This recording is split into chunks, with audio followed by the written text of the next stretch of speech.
Good morning students. तो आज हम लोग पढ़ेंगे सिंगल फेज इंडक्शन मोटर। जैसे हम लोगों ने अपने प्रीवियस लेक्चर्स में देखा था कि हम लोगों ने 3 फेज इंडक्शन मोटर की वर्किंग पढ़ ली, सिंक्रोनस मोटर 3 फेज की वर्किंग पढ़ ली। तो अब हमारा टॉपिक है सिंगल फेज इंडक्शन मोटर। तो सबसे पहले हम बात करते हैं इसमें कंस्ट्रक्शन की, कि कंस्ट्रक्शन कैसा होता है। तो दो चीज़ें इंपॉर्टेंट होती हैं, one is stator and second one is a rotor. तो स्टेटर दैट मीन्स जो स्टेशनरी पार्ट होगा हमारा, जो स्टेशनरी डिवाइसेस होंगी, that is known as stator. अब तीन मेन काम होते हैं हमारे स्टेटर के। पहला, ये एक स्टेशनरी डिवाइस है। दूसरा, ये यूनिफॉर्म मैग्नेटिक फील्ड प्रोड्यूस करा रहा है हमारे एयर गैप तक।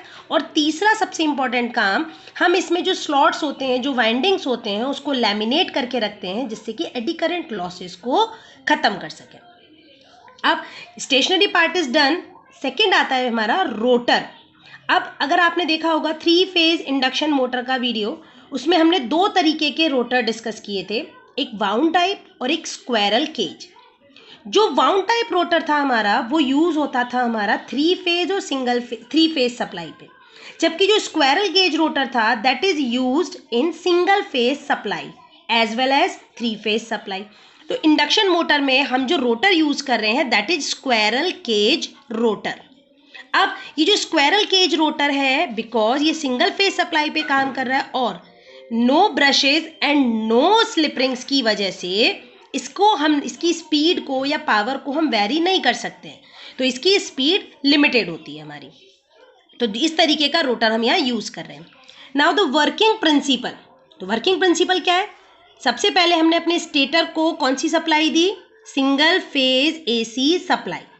जैसे ही हमने उसको single phase AC supply provide कराया, स्टेटर की वाइंडिंग्स में करंट फ्लो होना शुरू हो गया। यानी जो पोल्स पे हमने अपनी वाइंडिंग कर रखी है उस पर करंट का फ्लो होना शुरू हो गया। जैसे ही करंट फ्लो हुआ, ड्यू टू एमएमएफ यानी number of current into number of turns into current, एक एमएमएफ प्रोड्यूस हुआ और उसने एयर गैप में एक फ्लक्स को प्रोड्यूस करा दिया। यानी पहला स्टेप, हमने स्टेटर को एक single phase AC supply provide कराई। सेकेंड, उस सप्लाई की वजह से स्टेटर की वाइंडिंग में करंट फ्लो होना शुरू हो गया। तीसरा, उस करंट की वजह से एयर गैप में फ्लक्स बन गया। अभी रोटर हमारा रुका हुआ है, स्टैंड स्टिल है, रोटेट नहीं कर रहा है। तो रोटर के कंडक्टर्स उस फ्लक्स को कट करेंगे और ईएमएफ को इंड्यूस कराएंगे। लेकिन ये जो फ्लक्स हमारा इंड्यूस हो रहा है that is single phase flux, एक ही फेज में जनरेट हो रहा है। अब इसका मतलब ये फ्लक्स खुद भी रोटेटिंग नहीं है, क्योंकि एक ही फेज मिल रहा है तो एक ही फेज की वजह से वो उतना ही फ्लक्स प्रोड्यूस कर रहा है। तो रोटर में कोई एक्सेलरेशन नहीं हो पा रहा है। जब रोटर के अंदर कोई एक्सेलरेशन नहीं है तो कोई टॉर्क प्रोड्यूस नहीं होगा। यानी रोटर में करंट तो जनरेट होगा लेकिन वो करंट उस रोटर में कोई भी एक्सेलरेशन नहीं कर पाएगा due to lack of flux जो 3 फेज में हमें मिल रहा था। तो हमारा कोई टॉर्क प्रोड्यूस नहीं होगा, यानी रोटर रोटेट करेगा ही नहीं। तो इसका मतलब हुआ कि ये मोटर एक नॉन सेल्फ स्टार्टिंग मोटर होती है। तो वर्किंग क्लियर हुई।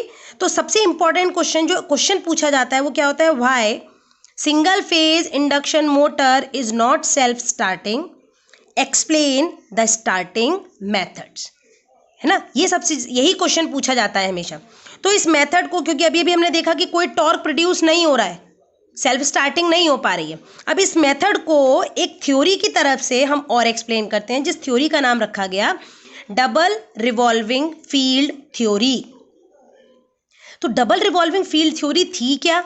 इसने कोई ऐसा स्टेटमेंट नहीं दिया जो मोटर के लिए था। इन्होंने एक जनरल का प्रिंसिपल जनरेट किया जो कहीं पर भी अप्लाई हमें करना है। तो डबल रिवॉल्विंग फील्ड थ्योरी ने क्या कहा कि इस थ्योरी के अकॉर्डिंग कोई भी ऑल्टरनेटिंग क्वांटिटी, जो भी आपकी डिवाइस के अंदर ऑल्टरनेटिंग क्वांटिटी है, वो अपने आप को रिजॉल्व कर देती है दो इक्वल पार्ट्स में, जिसका मैग्नीट्यूड मैक्सिमम का आधा होगा और डायरेक्शन ऑपोजिट होगी। एक बार फिर से समझ लेते हैं। डबल रिवॉल्विंग फील्ड थ्योरी ने क्या कहा कि जो भी ऑल्टरनेटिंग क्वांटिटी हमारे मोटर में, जनरेटर में या किसी भी डिवाइस में बन रही है, वो अल्टरनेटिंग क्वांटिटी खुद को दो इक्वल पार्ट्स में ब्रेक कर लेगी, जिसका मैग्नीट्यूड मैक्सिमम का आधा होगा, यानी आधा आधा डिवाइड हो जाएगी, और डायरेक्शन एक अगर फॉरवर्ड बायस में है तो दूसरा रिवर्स बायस में काम करेगा, यानी एक फॉरवर्ड डायरेक्शन तो दूसरा रिवर्स डायरेक्शन में। अब जो हमारी क्वांटिटी थी, जो अल्टरनेटिंग क्वांटिटी, जो मेन क्वांटिटी थी मोटर के अंदर, वो थी फ्लक्स। अगर फ्लक्स नहीं बनेगा तो सिंपल सी बात है, कोई ईएमएफ इंड्यूस नहीं होगा और रोटर हमें आउटपुट नहीं दे पाएगा।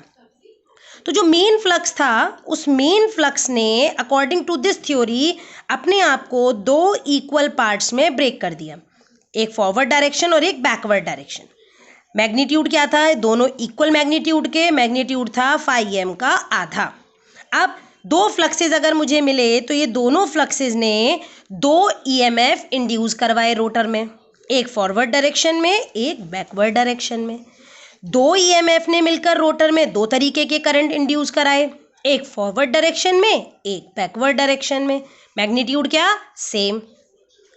करंट का काम होता है फोर्स जनरेट करना, फोर्स का काम होता है टॉर्क प्रोड्यूस करना। तो दोनों ने टॉर्क प्रोड्यूस किए। टॉर्क भी कैसे थे? Equal and opposite. तो जब मैंने नेट टॉर्क को जोड़ा, दोनों टॉर्क क्योंकि ऑपोजिट थे, मैग्नीट्यूड क्या निकल कर आया? 0। दैट मीन्स ये प्रूफ हो गया कि सेल्फ स्टार्टिंग मोटर ये है ही नहीं, क्योंकि टॉर्क कोई प्रोड्यूस हुआ ही नहीं यहाँ पर। तो ये पहला पार्ट सॉल्व हमारा कि single phase induction motor self starting क्यों नहीं होती है, because there is no torque in the rotor. Rotor पर कोई टॉर्क इंड्यूस ही नहीं होता, जिसकी वजह से कोई भी ये मोटर सेल्फ स्टार्टिंग नहीं होती है। तो अब सबसे इंपॉर्टेंट पॉइंट क्या आया, इसको स्टार्ट कैसे कराया जाए। तो स्टार्ट कराने के मेथड्स देखे हमने। तो स्टार्टिंग मेथड्स थे हमारे 4। पहला स्प्लिट फेज इंडक्शन मोटर, दूसरा कैपेसिटर स्टार्ट इंडक्शन मोटर, तीसरा capacitor start capacitor run motor, और चौथा शेडेड पोल इंडक्शन मोटर। तो एक चीज़ हमारे दिमाग में ये क्लियर हो जानी चाहिए कि किसी भी मोटर को स्टार्ट कराने के लिए अगर हमें रोटेटिंग फ्लक्स मिल जाए तो हमारी मोटर सेल्फ स्टार्टिंग हो जाएगी। यानी रोटर पे अगर हमें एक ऐसा फ्लक्स इंड्यूस पहुंच जाए, यानी एक स्टेटर और रोटर का जो एयर गैप है उसके बीच में एक ऐसा फ्लक्स बन जाए जो खुद ही रोटेट कर रहा हो किसी भी एक पर्टिकुलर स्पीड पर, यानी अपने फ्लक्स को बार बार चेंज कर रहा हो, तो यानी उसकी वजह से एक्सेलरेशन होगा, टॉर्क प्रोड्यूस होगा, रोटर स्टार्ट हो जाएगा। यानी हमें अब क्या करना है, फ्लक्स को मिनिमम 2 पार्ट्स में भी अगर हम ब्रेक कर दें, 2 फेजेस में भी अगर हम ब्रेक कर दें तो भी हमारा काम चल जाएगा, है ना। और दोनों के बीच में डिफरेंस क्या होना चाहिए एंगल का? अप्रॉक्स 90, कम से कम 90 डिग्री के डिफरेंस पे हमें 2 फ्लक्सेस प्रोड्यूस कराने हैं, जिससे कि हमारा रोटेटिंग फ्लक्स जनरेट हो जाए। तो सबसे पहला आया हमारा बेटा split phase induction motor. Split phase induction motor का सेकंड नेम क्या होता है, इसको सिंपल मेथड में समझाने के लिए हमने इसका दूसरा नाम क्या बना दिया, resistance start inductance run method. मतलब रेजिस्टेंस की वजह से स्टार्ट होगा, इंडक्टेंस की वजह से रन कर जाएगा, ये मेथड। तो हमने एक सिंपल डायग्राम बनाया। अब डायग्राम में हम देख लेते हैं। हमने सप्लाई दी सिंगल फेज, वाइंडिंग 2 बना दी। यहाँ देखिए मैंने 2 फील्ड वाइंडिंग कर दी। फील्ड वाइंडिंग 2 करने का रीज़न, मुझे 2 फ्लक्सेस इंड्यूस कराने हैं। मैं फील्ड वाइंडिंग को जितना ब्रेक करूँगी मैं उतने ही फ्लक्स को इंड्यूस करा सकती हूँ। जैसे 3 फेज में 3 फील्ड वाइंडिंग थी, तीनों फेज के लिए अलग अलग, तो 3 तरीके के फ्लक्स प्रोड्यूस हुए थे, phi r, phi y, phi b। यहाँ पर मैंने अपनी वाइंडिंग को 2 पार्ट्स में ब्रेक कर दिया। एक वाइंडिंग का नाम रखा गया मेन वाइंडिंग, एक वाइंडिंग का नाम रखा गया स्टार्टिंग वाइंडिंग। उसके साथ हमने एक स्विच लगा दिया, the switch is centrifugal switch, यानी ऑटोमेटिकली ऑपरेटेड स्विच। ये लगी हुई है हमारी रोटर, यानी cage rotor, squirrel cage rotor. Top view में हमारी रोटर ऐसा ही दिखेगा। तो हमने क्या किया, सबसे पहले ये स्विच अभी क्लोज है, ये स्विच अभी बंद है, यानी ये दोनों वाइंडिंग काम कर रही हैं, वो क्लोज्ड पाथ बन गया।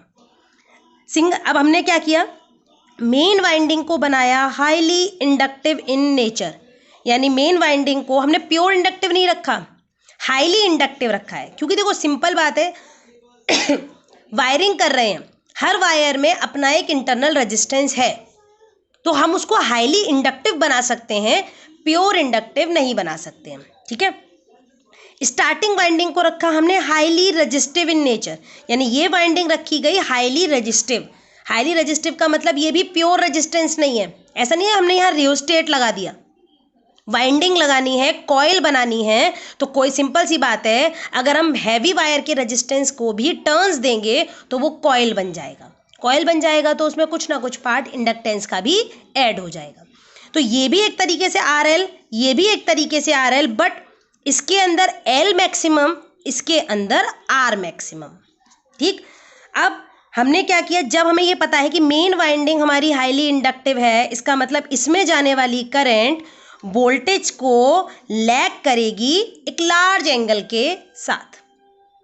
90 डिग्री के साथ नहीं कर सकती क्योंकि प्योर नहीं है। ठीक, वो भी हम फेजर डायग्राम में देखेंगे। और स्टार्टिंग वाइंडिंग में अगर हमारी हाईली रेजिस्टिव है तो ये भी क्या होगी, आर के केस में V और I सेम फेज में होते हैं, तो ये भी ऑलमोस्ट सेम फेज में होगी, एग्जैक्ट सेम फेज में नहीं होगी, because it is not pure R। तो हमने क्या किया बेटा, जैसे ही हमने सप्लाई प्रोवाइड कराई, सप्लाई देते ही एक करंट जनरेट हुआ। करंट को दो रास्ते मिल गए, एक स्टार्टिंग वाइंडिंग और एक मेन वाइंडिंग।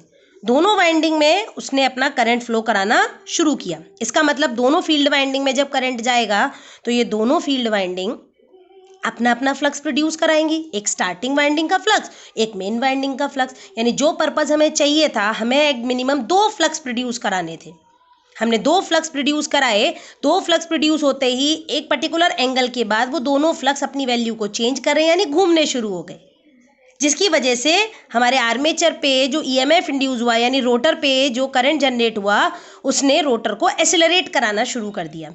रोटर घूमेगा तो एक क्या होगा, यहाँ पर रोटर हमारा टॉर्क प्रोड्यूस करेगा और रोटर स्टार्ट हो जाएगा। एक बार रोटर स्टार्ट होते ही बैक EMF बन जाएगा और बैक EMF फिर आपकी मोटर को ऑटोमेटिकली चलाता रहेगा। अब जैसे ही ये मोटर चलते चलते 70% अपनी स्पीड पर पहुंच गई, जितनी स्पीड है इसकी 70 to 80% अगर स्पीड पर पहुंच गई, उस टाइम पर हमारी मोटर में ऑटोमेटिकली हीट बहुत ज़्यादा बढ़ जाएगी। तो जैसे ही हीट बढ़ेगी, ये सेंट्रीफ्यूगल स्विच ऑटोमेटिकली ओपन हो जाएगा।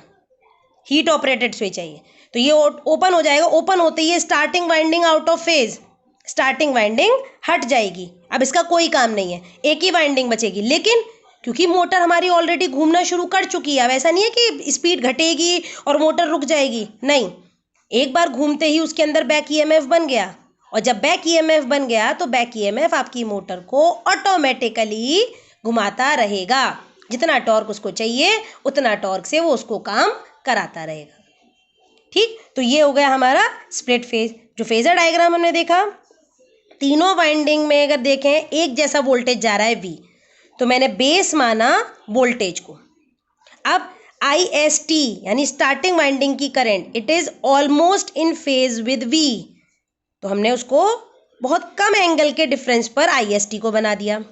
IM वोल्टेज को लैग कर रही है, तो मैंने IM को लैग करा दिया एक phi m एंगल के साथ। इन दोनों करंट की वजह से जो एंगल बना, दैट एंगल इज ऑलमोस्ट 90, यानी टॉर्क जो है वो प्रोपोर्शनल होता है हमारे एंगल के। एंगल जितना ज़्यादा, टॉर्क की वैल्यू उतनी ही ज़्यादा। अब क्योंकि यहाँ पर एंगल 90 नहीं है, 90 से कम है, इसीलिए इसका स्टार्टिंग टॉर्क बहुत पुअर होता है। क्लियर हुआ ये मेथड? इसका मतलब मुझे अभी स्टार्टिंग टॉर्क को और इम्प्रूव करना है, तो इम्प्रूव करने के लिए अब मुझे जब R और L से काम नहीं चला, तो अब हम इसमें जोड़ेंगे कैपेसिटर, तब हमारा बनेगा सेकंड मेथड। तो हमने वर्किंग क्या पढ़ी, जैसे ही सप्लाई देंगे, सप्लाई देते ही दोनों वाइंडिंग में करंट, अभी ये स्विच क्लोज है तो दोनों वाइंडिंग काम कर रही हैं, दोनों वाइंडिंग अपना अपना फ्लक्स प्रोड्यूस करेंगी, यानी फ्लक्स रोटेटिंग हो गया। और जब फ्लक्स रोटेटिंग हो गया तो उसकी वजह से क्या हुआ कि हमारा रोटर घूमना शुरू हो गया, रोटर घूमेगा तो घूमने की वजह से वो अपनी स्पीड में आ जाएगा। जब स्पीड 70 to 80% पहुंच जाएगी, ये स्विच काम करना बंद कर देगा, ओपन हो जाएगा। इसके ओपन होते ही starting winding out of phase, जब स्टार्टिंग वाइंडिंग हट गई तो केवल एक मेन वाइंडिंग बचेगी और हमारी मोटर रोटेट करती रहेगी। यानी इसका काम केवल स्टार्ट कराना है, मेन काम कौन कर रहा है, मेन वाइंडिंग। ठीक, तो अब आते हैं हम अपने नेक्स्ट मेथड पे, कैपेसिटर स्टार्ट इंडक्शन मोटर। तो मैंने क्या किया कि मैंने देखा कि एंगल जो था वो पुअर हो रहा था हमारा, 90 तक नहीं पहुंच रहा था, है ना। तो मुझे एंगल 90 से ऊपर पहुंचाना है, क्योंकि जितना ज़्यादा फ्लक्सेस के बीच में गैप बढ़ेगा उतना ही हमारे लिए फ़ायदा है, टॉर्क उतना ही बढ़ता चला जाएगा। तो मैंने क्या किया, स्टार्टिंग वाइंडिंग के साथ में एक कैपेसिटर लगा दिया। इसका मतलब this is highly inductive and this is highly capacitive, यानी मेन वाइंडिंग इंडक्टिव हो गई, स्टार्टिंग वाइंडिंग कैपेसिटिव हो गई। यानी IM वोल्टेज को लैग करेगा और IST अब वोल्टेज को लीड करेगा। तो वर्किंग सेम, जब फेजर डायग्राम से ही समझ लेते हैं, वोल्टेज IM ने लैग किया, IST ने लीड किया, दोनों के बीच का एंगल देख लो IST और IA का, अल्फा की वैल्यू बढ़ गई ना, अब अल्फा एंगल इंक्रीज कर गया, जब ये इंक्रीज कर गया तो स्टार्टिंग टॉर्क भी बढ़ गया। क्लियर। तो कैपेसिटर जोड़ने से हमारा क्या हुआ कि हमारा एंगल इंप्रूव कर गया। थर्ड मेथड में हमने क्या किया, थर्ड मेथड था हमारा सेम कैपेसिटर स्टार्ट वाला ही, capacitor start capacitor run method. इसमें से हमने सेंट्रीफ्यूगल स्विच को हटा दिया, यानी कैपेसिटर ही अपना सारा काम कर देगा। कैपेसिटर की वजह से ही, कैपेसिटर की चार्जिंग और डिस्चार्जिंग की वजह से ही हमारा सारा काम हो जाएगा। यानी अब ये स्टार्टिंग वाइंडिंग और मेन वाइंडिंग दोनों काम करती रहेंगी, कोई सेंट्रीफ्यूगल स्विच नहीं है। ठीक, तो इसमें क्या होगा, कैपेसिटर हमेशा लगा रहेगा, पावर फैक्टर इंप्रूव, क्योंकि कैपेसिटर की वजह से एंगल हमेशा इंप्रूव करता रहेगा, एंगल इंप्रूव करता रहेगा तो पावर फैक्टर हमारा उसी हिसाब से इंप्रूव करता रहेगा। स्टार्टिंग टॉर्क बढ़ जाएगा और ये अपने फुल लोड टॉर्क का 350 से 400% तक हमें लोड टॉर्क प्रोड्यूस करके दे रहा है। तो कैपेसिटर की वजह से क्या हुआ, यानी अगर आप देखेंगे ना, आपके घरों में जो फैन लगे हुए होते हैं उन फैंस के अंदर एक कैपेसिटर लगा हुआ होता है, कंडेंसर जिसे हम कहते हैं। हमें अगर स्पीड को बढ़ाना है या स्पीड को चेंज करना है तो हम कंडेंसर चेंज कराते हैं। कहते हैं जब पंखा खराब हो गया तो क्या कहते हैं कि कंडेंसर चेंज कर देंगे, पंखा हमारा सही हो जाएगा। वो कैपेसिटर ही तो है। और घरों में कौन सी सप्लाई आ रही है, सिंगल फेज सप्लाई, यानी घर में चलने वाले सारे पंखे सिंगल फेज इंडक्शन मोटर पे रन कर रहे हैं, और वो भी कौन सी वाली, capacitor start capacitor run method पे। वो कैपेसिटर हमेशा लगा रहता है ना, ऐसा तो नहीं है ना कि कैपेसिटर आप हटा देते हो एक बार पंखा चालू करने के बाद, कैपेसिटर हमेशा लगा रहता है आपके पंखों में, है ना। और हमारी स्पीड जब बढ़ानी होती है या स्पीड बढ़ानी होती है, हम अच्छे लेवल का, बहुत हाई रेटिंग का कैपेसिटर अगर पंखे में कनेक्ट कर देते हैं, इसका मतलब हमने अपनी फैन की स्पीड को और बढ़ा दिया। तो नेक्स्ट मेथड आया हमारा shaded pole induction motor, last method. अब इसका मेथड का और 3 मेथड जो अभी तक हमने पढ़े उनका बिल्कुल अलग अलग काम था। तो सबसे पहले हमने एक डायग्राम बनाया, एक मोटर। शेडेड पोल से क्या मतलब था कि जैसे ये एक 2 पोल मशीन है, बीच में एक रोटर लग रहा है, मैंने पोल पर वाइंडिंग करी, इस पोल पर वाइंडिंग करी, सिंगल फेज सप्लाई दे दिया, ये बीच में रोटर लगा हुआ। शेडेड पोल का मतलब हुआ कि ये जो 2 पोल मैंने बना रखे हैं, इन पोल को का मैं साइड से एक छोटा सा पोर्शन कट कर दूं। यहाँ पर मैंने छोटे छोटे से कट लगा दिए और उन कट पर मैंने एक शॉर्ट सर्किटेड वायर बांध दिया। देखो ऐसे मैंने यहाँ पर एक डायग्राम बना रखा है, वो आप देखो, ये एक पोल है, इस पोल पे मैंने यहाँ पर एक छोटा सा कट किया और इस कट पर मैंने एक वायर बांध दिया, और ये एक शॉर्ट सर्किटेड वायर है। शॉर्ट सर्किटेड वायर का मतलब हुआ resistance minimum current maximum. Short circuited wire में रेजिस्टेंस नेग्लिजिबल होगा हमारा। ठीक, अब इससे करने से होगा क्या, वो ही हम देखते हैं। जैसे ही मैंने सिंगल फेज सप्लाई दी, सिंगल फेज सप्लाई देते ही पोल में करंट, वायर बना हुआ है, करंट जाएगी, दोनों पोल अपना अपना फ्लक्स जनरेट करेंगे। लेकिन ये जो करंट है वो इस शेडेड बैंड से भी लिंक होगा। जब शेडेड बैंड से लिंक होगा तो शेडेड बैंड में भी हमारा क्या होगा, एक और करंट जाएगा। उस करंट की वैल्यू आपके नॉर्मल करंट वायर से अलग होगी, क्योंकि रेजिस्टेंस की वैल्यू डिफरेंट है दोनों वायर्स की। तो इसका मतलब अब जो शेडेड बैंड का वायर है ये अपना फ्लक्स अलग बनाएगा, और ये जो मेन पोल्स हैं ये अपना फ्लक्स अलग बनाएंगे। 2 फ्लक्स बन गए। दोनों फ्लक्स एक दूसरे को या तो सपोर्ट करेंगे या अपोज करेंगे, और जब सपोर्ट और अपोज करेंगे तो उसकी वजह से क्या होगा, हमारे रोटर पर इफेक्ट पड़ेगा और रोटर घूमना शुरू करेगा। कैसे, एक एक करके डिस्कस करते हैं। तो पहले ये चीज़ क्लियर है कि शेडेड पोल इंडक्शन मोटर में हमने क्या किया बेटा, पोल जो थे हमारे उनमें हमने कट कर दिया, छोटा सा पोर्शन, एक स्लिट कर दिया, और उस पर हमने एक कॉपर वायर को बांध दिया, जिससे कि वो कॉपर वायर कैसा था, शॉर्ट सर्किटेड कॉपर वायर। अब वर्किंग देख लेते हैं इसकी। मैंने क्या किया, सिंगल फेज सप्लाई दी है तो कुछ ऐसा ही ग्राफ बनेगा। मैंने 3 अलग अलग टाइम ले लिए, T1, T2, T3।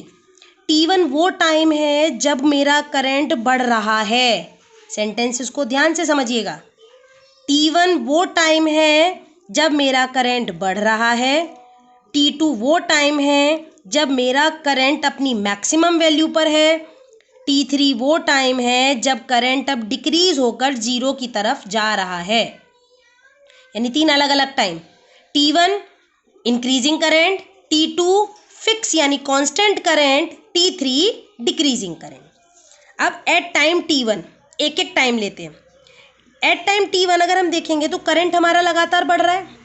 जब करंट बढ़ रहा है तो स्टार्टिंग में वो मेन फ्लक्स को, यानी इन पोल्स की वजह से जो फ्लक्स बन रहा है उन मेन फ्लक्स को इंक्रीज करेगा, क्योंकि शेडेड बैंड पे तो करंट उसके बाद पहुंचेगा तो भी वहां पर फ्लक्स बनना शुरू होगा, यानी मेन फ्लक्स की वैल्यू लगातार बढ़ती रहेगी, शेडेड बैंड की फ्लक्स की वैल्यू कम होगी उस टाइम पे। तो अगर हम देखें, ये जो हम लोगों ने लाइंस बनाई हैं, दीज लाइंस, ये dotted lines represent the main flux, और ये जो लाइंस हैं शेडेड बैंड पे वो फाई एस को रिप्रेजेंट कर रही हैं। दोनों फ्लक्स का अगर रिजल्टेंट निकालेंगे, क्योंकि फाई एम की वैल्यू ज़्यादा है, फाई एस की वैल्यू कम है, तो रिजल्टेंट किसकी तरफ पहुंच जाएगा, फाई एम के फेवर में। यानी अभी रिजल्टेंट फ्लक्स कहाँ है, अनशेडेड पोर्शन में, इस साइड। जब हम टाइम T2 पर पहुंचे तो करंट अपनी मैक्सिमम वैल्यू पर पहुंच गया, यानी करंट अब अपना मैक्सिमम वैल्यू, इससे ज़्यादा करंट नहीं बन सकता, इसका मतलब उससे ज़्यादा फ्लक्स भी नहीं बन पाएगा, यानी मेन फ्लक्स की वैल्यू लिमिटेड। लेकिन फाई एस तो अब तक धीरे धीरे बढ़ चुका है, इसका मतलब फाई एस बढ़ रहा है और मेन फ्लक्स कांस्टेंट हो गया, यानी फाई एम और फाई एस का रिजल्टेंट अब कहाँ पहुंच गया, सेंटर में, क्योंकि फाई एस तो लगातार बढ़ रहा था, फाई एम अपनी मैक्सिमम वैल्यू पर पहुंच चुका है, इससे ज़्यादा नहीं बन सकता। तो अब रिजल्टेंट कहाँ पहुंचा, बिल्कुल सेंटर में, resultant flux is in centre. देखो डायग्राम में, फ्लक्स खिसक गया, फ्लक्स धीरे धीरे अपनी पोजीशन को चेंज कर रहा है। एट टाइम T3 करंट अब डिक्रीज हो रहा है, मेन करंट डिक्रीज हो रहा है। जब मेन करंट डिक्रीज होगा तो सिंपल सी बात है, मेन फ्लक्स भी डिक्रीज होगा, लेकिन फाई एस तो अभी भी इंक्रीज ही कर रहा है, क्योंकि उसका करंट तो ना एकदम से घट रहा है ना एकदम से बढ़ रहा है। तो फाई एम अब डिक्रीज हो रहा है और फाई एस इंक्रीज हो रहा है, तो अब रिजल्टेंट किसके साइड पहुंच गया, शेडेड पोर्शन की साइड, यानी रिजल्टेंट फ्लक्स हो गया अब शेडेड पोर्शन की साइड। तो अगर आप ध्यान से देखोगे, फ्लक्स रोटेट कर रहा है ना हमारा अनशेडेड पोर्शन से शेडेड पोर्शन की तरफ, और जब हम लोग नेगेटिव साइकिल में पहुंचेंगे, यानी इस साइकिल की तरफ पहुंचेंगे, तो काम उल्टा होना शुरू हो जाएगा, यानी अब वो फ्लक्स शेडेड से अनशेडेड की तरफ पहुंच जाएगा, यानी हमारा फ्लक्स रोटेटिंग मैग्नेटिक फ्लक्स बन गया, शेडेड से अनशेडेड, अनशेडेड से शेडेड, यानी फ्लक्स लगातार घूमने लगा एक पर्टिकुलर स्पीड पर। और जब रोटेटिंग मैग्नेटिक फ्लक्स मिल जाएगा, इसका मतलब मोटर हमारी स्टार्ट हो जाएगी। स्टार्ट हो जाएगी तो इसका मतलब हमारा क्या हुआ, जो पर्पज़ हमें पूरा कराना था वो हो गया, हमारी मोटर को हमें स्टार्ट कराना था, हमने इस मेथड से स्टार्ट करा दिया। लेकिन डिसएडवांटेजेस, स्टार्टिंग टॉर्क बहुत पुअर होता है, क्योंकि यहाँ पर पोल के स्लिट पे और वायर की कंडीशंस पे डिपेंड करता है कि हमारा टॉर्क कैसा प्रोड्यूस हो रहा है, यानी स्टार्टिंग में हमें बहुत कम टॉर्क मिलता है, पावर फैक्टर भी बहुत लो हो जाता है, सिंपल सी बात है, पावर फैक्टर पे ही डिपेंड कर रहा है टॉर्क हमारा, एंगल ही नहीं मिलता दोनों फ्लक्सेस के बीच में।